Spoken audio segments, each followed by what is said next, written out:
En 1981, la police italienne découvre dans une villa toscane un document qui prouve que des francs-maçons infiltrés dans l'État préparent un coup d'État. Mais derrière cette loge secrète, se cache une organisation bien plus puissante et étendue que personne n'imaginait. À la fin de cette vidéo, vous comprendrez pourquoi ce scandale a été étouffé et comment il a changé l'Italie à jamais. Dans l'Italie des années 1970, une loge maçonnique clandestine opérait dans le plus grand secret. La Propaganda du P2 comptait parmi ses membres des personnalités influentes, des politiciens, des militaires, des banquiers, des journalistes, et même des membres de la mafia. Leur objectif, infiltrer les institutions et orienter les décisions politiques et économiques du pays. Lorsque le scandale éclata en 1981, il révéla l'ampleur d'un système de corruption et de manipulation qui dépassait toutes les prévisions. Tout commence en 1877 avec la fondation de la loge Propaganda du.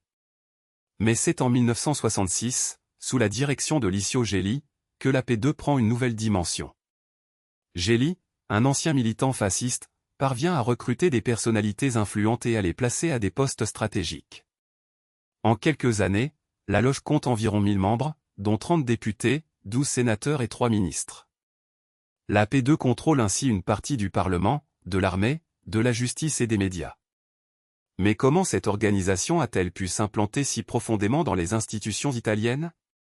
Pour comprendre l'influence de la P2, il faut examiner ses liens avec d'autres puissances. La loge entretenait des connexions avec la CIA, qui voyait en elle un moyen de contrer l'influence communiste en Italie. Le Vatican aussi entretenait des relations avec la P2, notamment à travers l'Institut pour les œuvres de religion, la Banque du Vatican. Et bien sûr, la mafia était étroitement liée à la loge. Ces alliances permettaient à la P2 de disposer de moyens financiers considérables et d'étendre son influence au-delà des frontières italiennes. Mais ces connexions étaient-elles uniquement politiques, ou cachaient-elles des intérêts plus sombres? Le scandale éclate en 1981, lorsque la police perquisitionne dans la villa de Licio Gelli et découvre le fameux plan de renversement. Ce document révèle l'ambition de la P2, établir un régime autoritaire en Italie, en utilisant le terrorisme, la corruption et la manipulation de l'information. La loge est impliquée dans plusieurs événements marquants, comme l'attentat de la Piazza Fontana en 1969 ou l'enlèvement et l'assassinat d'Aldo Moro en 1978.